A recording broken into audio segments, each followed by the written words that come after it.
Por mucho tiempo hemos creído que la iglesia es un lugar al que vamos, un evento de domingo o un programa espiritual que consumimos. Pero Jesús inició algo mucho más profundo, una comunidad viva. La iglesia no es un lugar al que asistes, es una identidad que vives. Se trata de crecer espiritualmente, conectarnos como familia y vivir nuestra misión todos los días para impactar nuestro mundo. No soy solo un espectador, soy parte activa de lo que Dios está haciendo. La iglesia no es a dónde voy, soy la iglesia.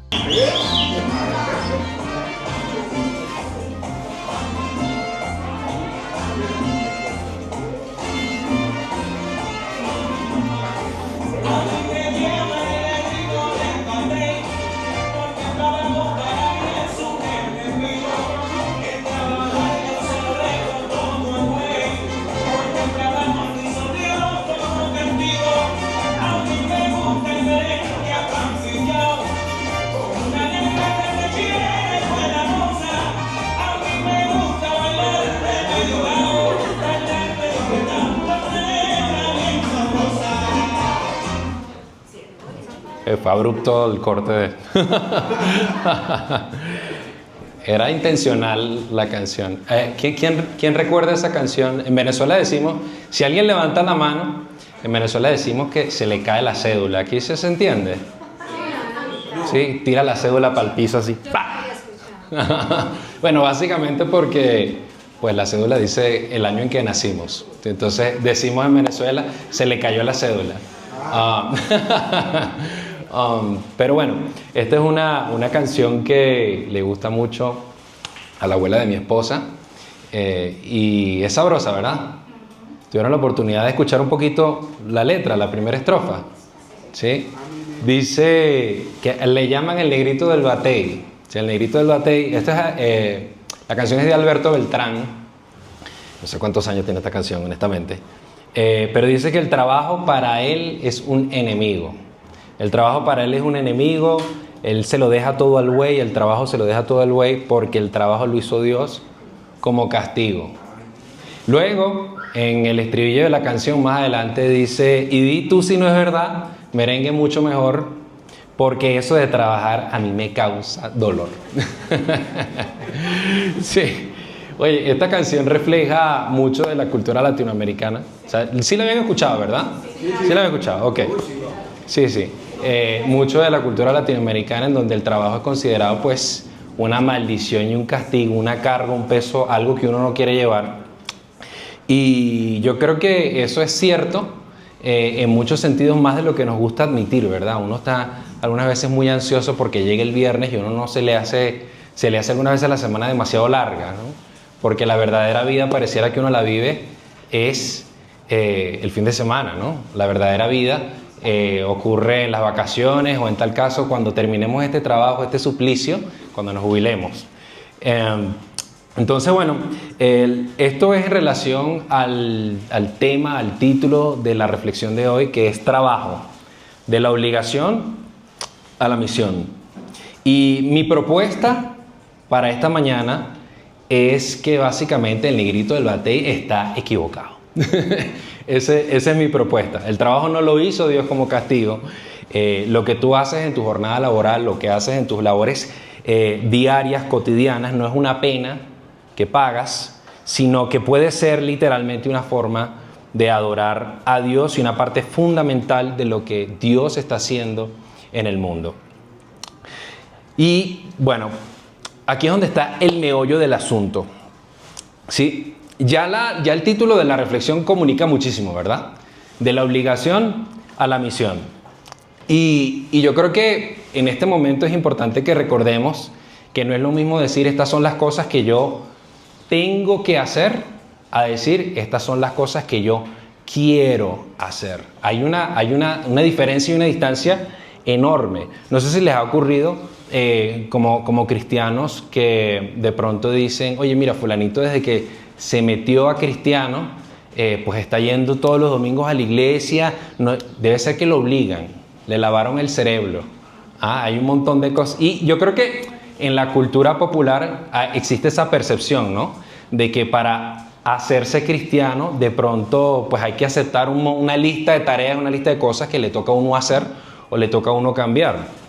Y yo creo que no hay nada más lejos de la realidad. Uno no sigue a Cristo porque uno lo obliga o porque a uno lo hacen seguirlo, sino por convicción. Y yo quiero creer también que hoy todos estamos aquí por voluntad propia, ¿verdad?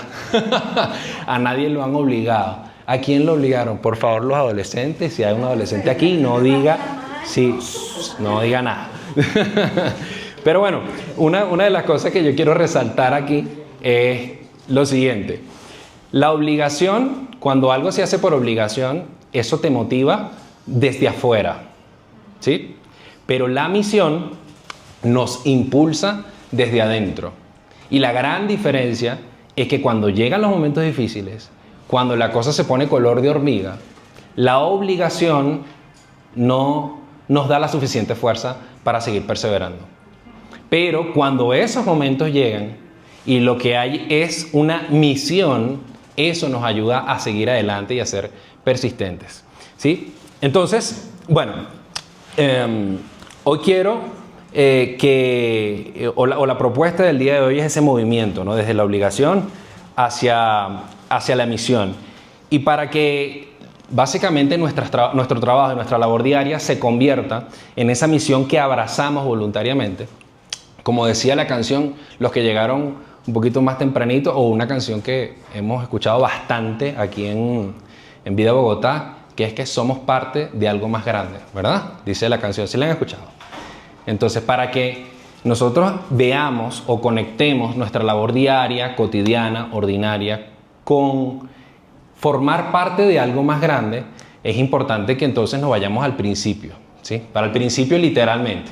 Vamos a examinar el libro de Génesis y vamos a revisar una cosa que se llama teología bíblica del trabajo, ¿sí? Entonces, aquí la cosa se pone medio intimidante, ¿no? Porque, bueno, ¿cómo es eso de teología y teología del trabajo?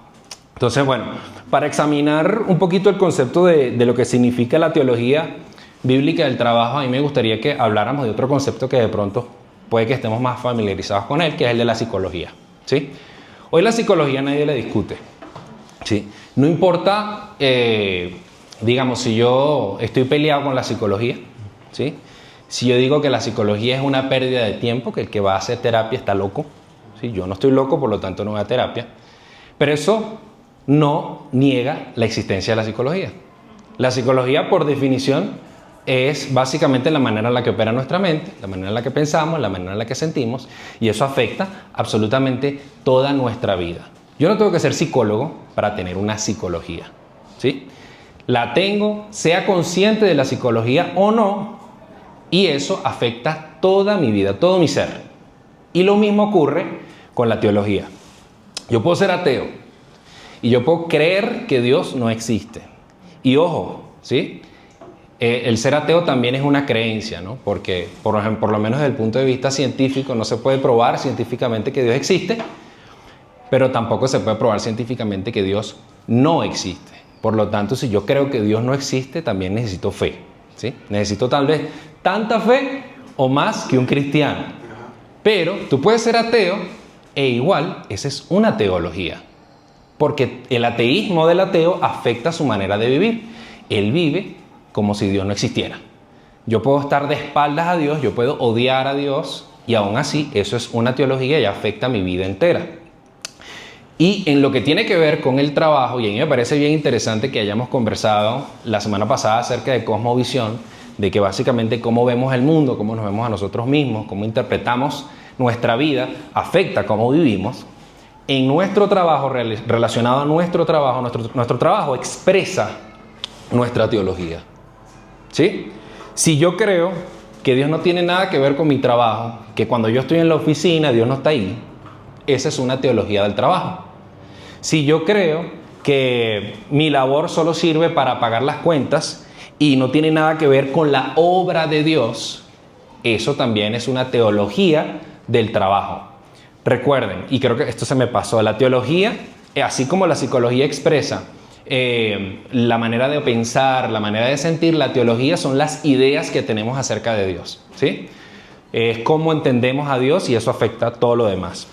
Entonces, la pregunta que quiero plantearles no es si tenemos una teología del trabajo, porque la tenemos. La pregunta es, ¿nuestra teología del trabajo es bíblica o es la teología del negrito del batey? ¿Sí? Ok. Entonces, para responder a esta pregunta, vamos a ver lo que es una teología bíblica en el libro de Génesis capítulo 2, verso 15. Lo vamos a tener aquí atrás, igual lo pueden examinar en sus Biblias. Han leído el relato de la creación, ¿verdad? Tenemos un primer movimiento en el capítulo 1 y luego tenemos como otro movimiento como que se magnifica como con una lupa lo que está ocurriendo, y eso es lo que pasa en el capítulo 2, ¿no? Y allí nos encontramos con esto que dice el Señor. Voy a leer. ¿Ya está aquí? Sí. Dios, el Señor, tomó al hombre y lo puso en el jardín del Edén para que lo cultivara y lo cuidara. Y yo aquí quiero que noten algo. ¿En qué momento de la historia pasa esto? ¿Esto pasa antes o después de la caída? Antes de la caída. Muy bien. Antes del pecado. Antes de que entrara la maldición al mundo. En el paraíso, en el mundo perfecto, sin pecado, donde todo estaba bien entre Dios y el hombre, ¿qué había? Trabajo. Había trabajo. Y lo que vino con la caída luego sí fue el sudor, fue la espina, la dificultad, la frustración del trabajo, pero el trabajo en sí ya estaba allí y era considerado dentro del paraíso como algo bueno. Entonces, y aquí quiero empezar con el significado de la primera palabra, ¿sí? De cultivar. De acuerdo al significado de la palabra abad, el objetivo de dicho trabajo era desarrollar el potencial de la creación de Dios. Antes de Adán, el jardín estaba sin cultivar. Y Dios, que había creado todo el mundo, vegetación, árboles, los árboles con semilla, luego coloca a Adán en el jardín y le dice, cultívalo. A Adán le habían dado el privilegio de ser copartícipe, colaborador con Dios en la obra creadora.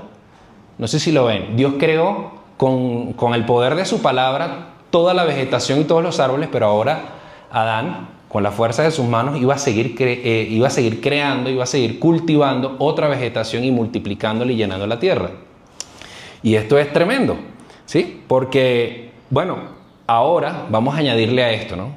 Ya él está cultivando, trabajando con sus manos en el jardín, pero no se queda nada más en el trabajo con las manos. El capítulo 2, verso 19, un poquito más abajo en la historia, el Señor le dice lo siguiente, o mejor dicho, la Biblia dice así. Entonces, Dios el Señor formó de la tierra toda ave del cielo y todo animal del campo.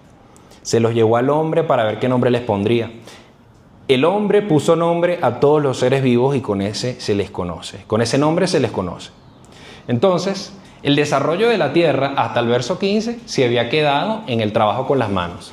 Pero ahora involucraba también el trabajo intelectual.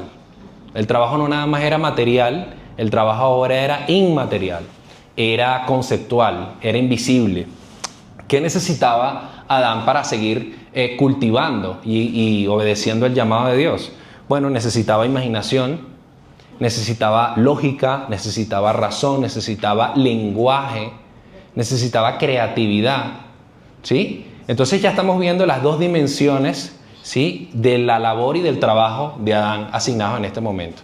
Había un trabajo con las manos, había un trabajo material, físico, pero a la misma vez también había un trabajo intelectual, un trabajo conceptual. También Dios le está diciendo a Adán, no solamente vas a crear cosas, a producir cosas, sino que vas a interpretar el mundo y darle significado. Aquí se está poniendo bien interesante la cosa, ¿no? Del trabajo como Dios lo ve. Ahora vamos a examinar el significado de la palabra shamar. Shamar significa guardar, proteger, preservar, velar, custodiar, observar cuidadosamente, entonces no se trata solamente de desarrollar cosas, sino que se trata de conservarlas. No se trata nada más de construir, se trata de cuidar. No basta con innovar para Adán, sino también con preservar todo aquello que tiene valor. Entonces, el desarrollo del potencial, y esto es una cosa bien interesante, ¿no? No era a expensas de la creación. No es explota la creación hasta que ya no pueda más. No, tienes que hacer producir a la creación, desarrollarla, pero a la misma vez cuidarla. Y el contraste aquí es bastante gráfico y yo quiero que hagan un ejercicio conmigo. Si les parece, si pueden cerrar sus ojos en este momento, que quiero que usemos nuestra imaginación. El contraste es bien gráfico. Yo quiero que con su imaginación observen una tierra baldía, una tierra sin cultivar, que está improductiva, que está vacía.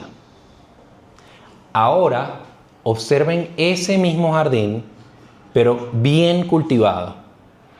Obsérvenla con una vegetación muy verde, grande, que produce frutos.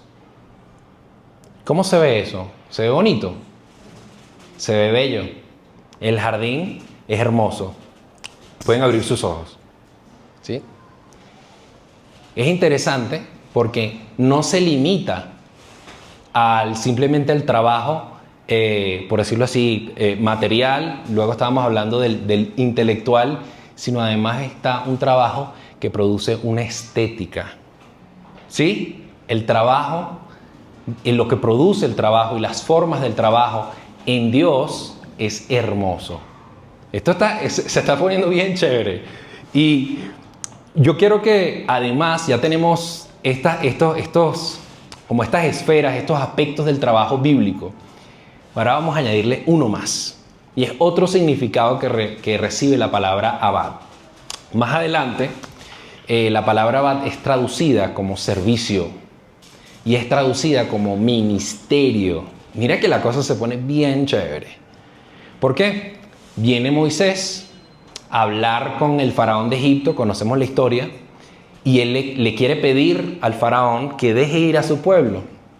Dice así Éxodo 8:1. Jehová, el Dios de los hebreos, dice así: deja ir a mi pueblo para que me sirva. Esa es la palabra abad, allí traducida. Más adelante, en el libro de Levítico, cuando se le está asignando labores a los levitas y a los sacerdotes, se dice que ellos van a ministrar en el tabernáculo y en el templo. Esa palabra ministrar también es abad. Y aquí la cosa se pone bien chévere. ¿Por qué? Porque el trabajo y la labor cotidiana, ordinaria, además es un acto de adoración. Y esto nos da una clave de interpretación del Génesis. ¿Por qué? Porque la creación completa es el templo de Dios.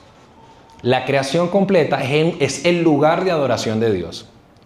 Y Él colocó a los seres humanos como sus sacerdotes y como sus sacerdotes reales. En el capítulo 1 de Génesis dice: los bendijo con estas palabras: sean fructíferos, multiplíquense, llenen la tierra y gobiernenla. Dios, el creador, el rey del universo, le está cediendo autoridad para que gobiernen la tierra. Entonces somos sacerdotes y somos a la misma vez reyes, gobernantes de la creación. No sé si les suena esto a algo que dice el apóstol Pedro en su carta. Ya estamos al principio de la Biblia y ahora nos vamos casi al final. En la primera carta de Pedro, capítulo 2, verso 9, dice: mas ustedes son linaje escogido, real sacerdocio, nación santa, pueblo adquirido por Dios, para que anuncien las virtudes de aquel que los llamó de las tinieblas a su luz admirable. Lo que somos nosotros es sacerdotes reales, al servicio del Rey del universo en su templo, que es todo el mundo. Si las cosas son de tal forma, ahora quiero que pensemos en nuestras labores cotidianas, en nuestro trabajo de día a día. Pensemos cómo ahora ese trabajo o esa labor es un jardín en el cual Dios nos puso para cultivar y para cuidar, para servir y para ministrar al Dios de la creación. empieza a darle un sentido y un propósito y un significado diferente a lo que hacemos día a día. ¿Sí o no? Y ahora quiero que ampliemos un poco el significado del trabajo, porque muchas veces cerramos el concepto del trabajo al empleo, ¿sí? A lo que ocurre de lunes a viernes en el horario de trabajo, ¿sí? Y bueno, no es así, porque si lo enmarcamos dentro del concepto de todo lo que cultivamos y cuidamos dentro del jardín que Dios nos ha delegado para glorificarlo y para desarrollar el potencial de todo el mundo, ¿qué otras cosas que no es nuestro trabajo remunerado pueden entrar allí? ¿Cómo? El hogar, correcto. Hay uno bien fácil, que es en una etapa que estoy viviendo yo, un trabajo no remunerado durísimo. Papá. Sí, ser papá y ser mamá, ¿verdad? Uno está desarrollando el potencial de la creación, uno está sirviendo y bendiciendo a esas criaturas y a la misma vez adorando a Dios. ¿Cómo dicen aquí? Camellando, ¿sí? Camellando con esos muchachos, ¿sí?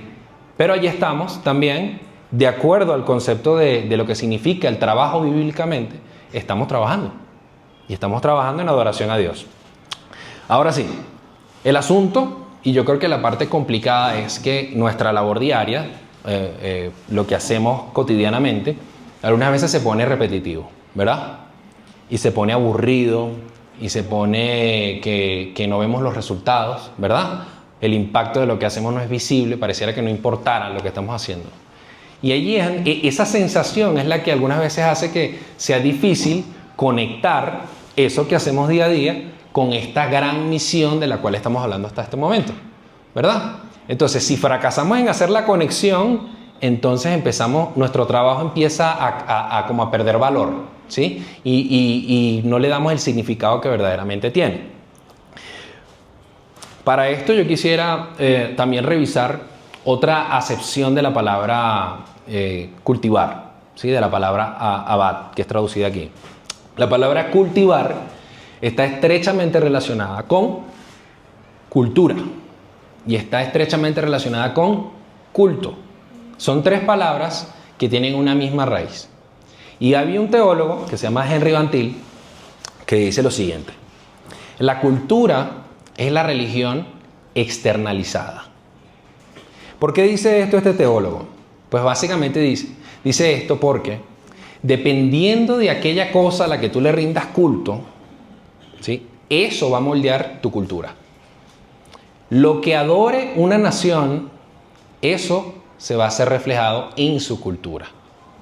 ¿Y de qué manera? Vamos a aterrizar esto porque de pronto se pone como muy amplio, ¿no? Vamos otra vez al Negrito del Batey, ¿sí? A la canción del Negrito del Batey, que refleja un asunto cultural, ¿sí? Pero el asunto es que la manera en la que el Negrito del Batey ve su trabajo, ¿sí? Lo cual expresa una teología, ya que es aquellas cosas a las que le rinde culto. El trabajo es un castigo, el trabajo es enemigo, la verdadera vida ocurre cuando dejo de trabajar. Y cuando yo pongo en contraste esto con una teología bíblica del trabajo, en donde mi trabajo forma parte del llamado que Dios le dio al ser humano, ¿sí? Mi trabajo aparece como una misión, mi trabajo no aparece como un castigo. Al contrario, todo lo contrario a un castigo, es una bendición, ¿sí? Dice, los bendijo con estas palabras, Génesis 1:28. Es una bendición el trabajo y aparece como una forma de participar en la obra de Dios. Y yo quiero que visualicemos nuevamente este jardín que antes estaba baldío, ¿sí? Y ahora está siendo cultivado. ¿Cómo lo cultivaría el Negrito del Batey? Y ahora, ¿cómo lo cultiva? Y ahora, ¿cómo lo cultivaría alguien con una teología bíblica del trabajo? Sí, mantenerlo. El trabajo cambia por completo. Cambia la forma, cambia la actitud. Uno puede imaginarse inclusive la persona trabajando la tierra y uno así todo triste, fastidiado, y el otro con buena actitud, ¿sí? Lo que produce la tierra. Yo creería que uno va a producir más que el otro, ¿verdad? Va a tener mayor fruto. Y la otra cosa que tampoco es menor, la estética, del jardín. ¿Cómo se ve el jardín cuando lo cultivan así con mala actitud y fastidio? Y cómo se ve el jardín cuando lo cultivan con una buena actitud porque es un acto de adoración a Dios. Distinto, completamente distinto. Entonces, cuando uno reflexiona e incorpora y hace la conexión en que mi trabajo es hacer cultura, ¿sí? Mi trabajo es hacer cultura, es la oportunidad que tengo de hacer cultura. ¿Cuál cultura? La cultura del reino de los cielos. La cultura del reino de los cielos. Entonces, por ejemplo, el contador, voy a leerlo porque está mejor así. La cultura del reino de Dios la hace, por ejemplo, el contador que practica la honestidad. La hace el empresario que trata justamente a sus empleados. El maestro que enseña la verdad. El artista que hace cosas hermosas, que crea belleza. Los padres que educan a sus hijos. Allí se está haciendo cultura y se está haciendo la cultura del reino de los cielos. Fíjense qué interesante esto, conectar nuestro trabajo y nuestra labor diaria con el cumplimiento del Padre Nuestro. Cuando el Padre Nuestro dice, hágase en la tierra como en el cielo. ¿Sí? Yo estoy trayendo la cultura del reino de los cielos. ¿Cómo se hacen las cosas en el reino de los cielos? A la tierra, donde sea que el Señor me ha puesto. Esto le da un sentido y un significado tremendo al trabajo. Y además, quisiera añadir una cosa más relacionada a, nuevamente, esos momentos en que el trabajo se pone fastidioso, ¿sí? Se pone repetitivo, ¿sí? ¿Quién nació aquí entre el año 1981 y 1996? No, ¿sí? Y nada más mi esposa también, ¿sí? Entonces, ¿cómo se le conoce a esas personitas que nacieron entre esos años? ¿Cómo? Jóvenes se les conoce. No, millennials. Sí. Millennials. Sí. Hay varias cosas interesantes acerca de los millennials que les voy a compartir. Yo pensé que iban a haber más hoy, pero bueno, les comparto acerca de las luchas nuestras, ¿sí? Nuestros padres crecieron escuchando o viviendo entre los años 60 y en los años 90 un cambio cultural importante que ocurrió en Occidente. Ese cambio cultural obedecía a un movimiento del deber, de la estabilidad y del sacrificio como valores centrales. ¿Qué empezó a ocurrir? ¿Sí? Con esos valores. Empezaron a sustituirse por la autenticidad, por la felicidad personal, por el desarrollo individual. Y entonces nuestros padres, que ya estaban pues recibiendo todos esos mensajes en universidad, en medios de comunicación, etcétera, y estaba cambiando la manera de pensar de esa época, pues criaron a los millennials, a nosotros, con esos valores. Empezaron a sustituirse por la autenticidad, por la felicidad personal, por el desarrollo individual. Y entonces nuestros padres, que ya estaban pues recibiendo todos esos mensajes en universidad, en medios de comunicación, etcétera, y estaba cambiando la manera de pensar de esa época, pues criaron a los millennials, a nosotros, con mensajes como este, ¿sí? Haz lo que amas, ¿sí? No. En otra generación había que escoger la carrera que daba plata. No, tú tienes que hacer lo que amas. Haz lo que te gusta, ¿sí? Persigue tus sueños, ¿sí? Encuentra tu pasión. Esta es clásica, ¿no? Haz lo que te apasiona. La idea, y digamos, ¿qué es lo que genera este tipo de crianza y estos mensajes? Que cuando se convierte en una filosofía de vida, ¿sí? Yo empiezo a poner sobre el trabajo y sobre mis labores cotidianas una carga para las cuales Dios no las diseñó. Porque ahora el trabajo toda la vida, hasta antes de esos años, había servido para proveer sustento, para desarrollar las habilidades, para servir, pero ahora, desde nuestra generación en adelante, el trabajo no nada más tenía que hacer eso. El trabajo tenía que satisfacerme emocionalmente. Yo me tengo que sentir satisfecho con lo que hago. Yo tengo que expresar mi identidad por medio de mi trabajo. El trabajo me tiene que dar propósito, el trabajo tiene que hacerme sentir realizado, el trabajo tiene que hacerme sentir que yo estoy impactando el mundo. Yo siento que el mundo no está cambiando con mi trabajo. Entonces, ¿qué ocurre con los millennials? Los millennials encuentran un trabajo que de pronto les emociona, se sienten chéveres, pero pasan el tiempo, la cosa se pone repetitiva, aburrida, no veo los resultados rápidos y entonces quiero cambiar de trabajo. Porque es que esto le falta algo. ¿Sí? Y a mí, más allá de mi esposa me mira y se ríe, porque es que ella sabe que a mí eso me pasa con cierta... Sí, ya llega, como que temporadas, y ya me dio, ya le dio a César el desánimo, tiene que otra vez... Pero esto, más allá de más allá de hablarnos acerca de una situación de una generación en particular, me habla acerca del anhelo que tiene el corazón del ser humano. Porque todos deseamos que lo que hacemos en nuestra vida tenga un propósito y tenga un significado. O sea, nadie quiere sufrir por algo que no importa. Nadie quiere llegar al final de su vida y decir, ¿y todo lo que hice para qué fue? Fue en vano.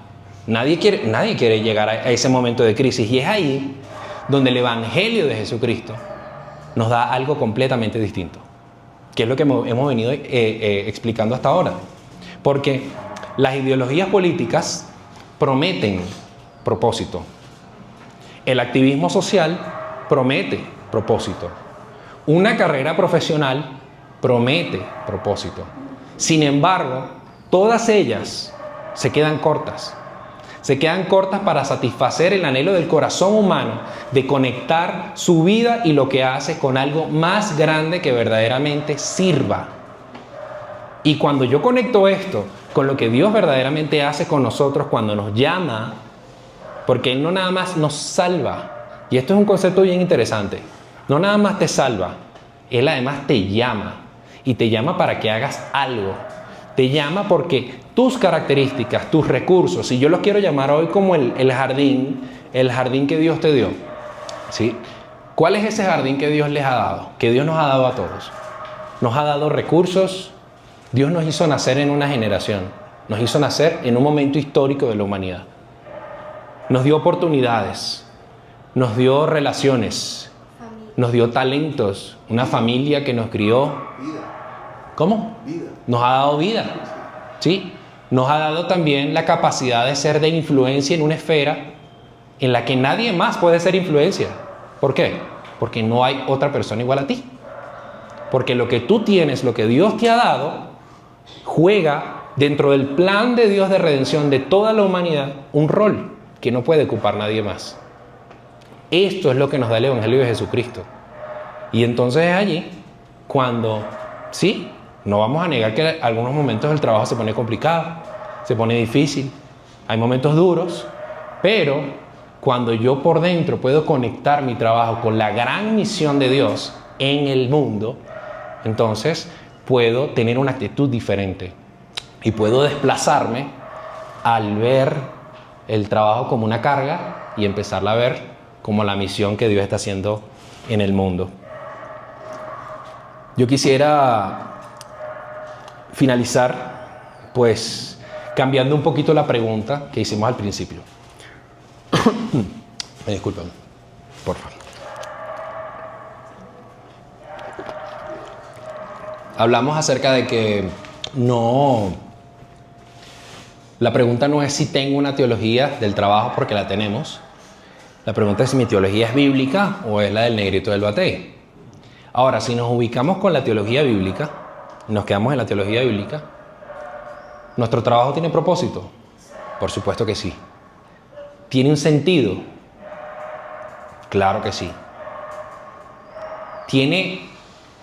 ¿Es una parte fundamental dentro del plan de Dios? También, sí. Entonces la pregunta que yo les quiero dejar el día de hoy es la siguiente. Ya hemos hablado bastante acerca del jardín, ¿sí? Dios nos ha dado un jardín y yo quiero que hagamos el esfuerzo de ubicar ese jardín que Dios nos ha delegado. Y la pregunta entonces las preguntas son las siguientes. ¿Estoy siendo fiel con el propósito que Dios ya me dio? ¿Estoy cultivando bien ese jardín? ¿Estoy desarrollando su potencial? ¿Estoy cuidándolo? ¿Estoy haciendo la cultura del reino de los cielos en ese jardín? ¿Estoy sirviendo como un acto de adoración? Yo le estoy dedicando con excelencia, estoy consagrando mi trabajo para rendirle gloria y honra al Dios de la creación. ¿Les parece si oramos? Señor, te doy muchísimas gracias porque lo que tú nos has dado en tu evangelio es precioso. Es precioso, Señor. Cambia nuestra vida entera. Hace que sea emocionante, que sea hermoso, que sea digno lo que hacemos de lunes a domingo. No nada más los momentos en donde creemos que estamos adorándote un domingo, en algún evento, en algún programa.